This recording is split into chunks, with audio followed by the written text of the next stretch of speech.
नमस्ते मित्रों, आज हम आपको एक कहानी सुना रहे हैं मुल्ला नसरुद्दीन की। बहुत अच्छी कहानी है, ध्यान से सुनिएगा।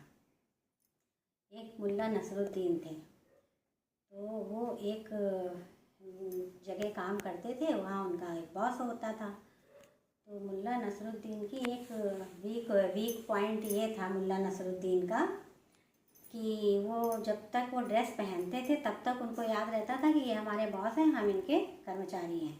और जैसे ही वो ड्रेस उतारते थे वैसे ही भूल जाते थे।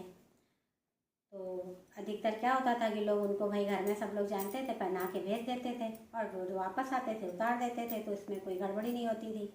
एक दिन क्या हुआ कि उनके जो बॉस थे वो कहीं बाहर उनको लेके गए, क्योंकि उनकी मीटिंग थी। और मुल्ला नसरुद्दीन के लिए एक कमरा कर दिया कि भाई ठीक है तुम इसमें रहो। और उसमें एक और भी व्यक्ति था।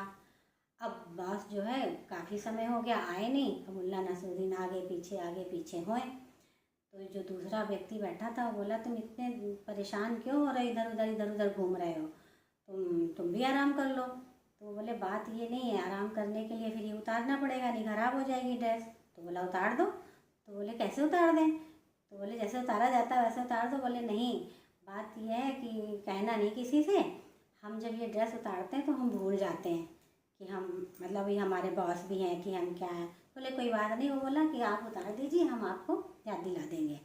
मुल्ला नसरुद्दीन बोले पक्का। बोले हाँ पक्का। तो फिर मुल्ला नसरुद्दीन ने क्या किया, अपनी ड्रेस उतार के टांग दी और सो गए।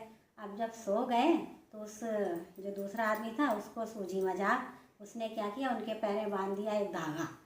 अब धागा बांध दिया और उसके बाद में जब वो उठे तो उनको कुछ समझ में नहीं आया, नहीं उठे, नहीं सो ही रहे थे। और तब तक जो है उनके बॉस जब आए तो उन्होंने उनको जगाया कि उठो उठो। अब वो भूल गए। जैसे ही जगह वो बोले कौन बॉस, हम तो किसी बॉस को नहीं जानते हैं। अरे वो बोले हम ही तुम्हारे बॉस हैं, तुमको लेके आए। बोले नहीं हम जानते नहीं हैं। और वो मज़े ले रहा था दूसरे वाला।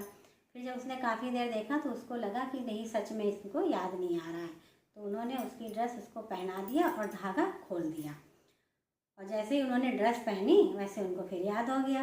फिर वो मुल्ला नसरुद्दीन उनके हाथ जोड़ने लगे कि हमसे गलती हो गई है और हमें ऐसी बीमारी है, इसलिए हम ऐसे हो, अब आपसे ऐसे बात कर रहे थे। बोले कोई बात नहीं, दोनों घर चले गए। कहानी का तात्पर्य ये है कि इसी तरीके से जो ये धागा पैरे बंधा था ना, तो ये धागा अहम का स्वरूप है। अहम जब तक हमारे दिल में रहता है तब तक हम परमात्मा को भूले रहते हैं। और जैसे ही जब परमात्मा ड्रेस है, परमात्मा जैसे ही हम परमात्मा को पहनते हैं, परमात्मा की याद करते हैं, मतलब अहम हमसे दूर होता है तो हमें परमात्मा की याद आ जाती है, यानी ड्रेस पहन लेते हैं। तो हमें अहम से हमेशा दूर रहना चाहिए और परमात्मा का ध्यान करना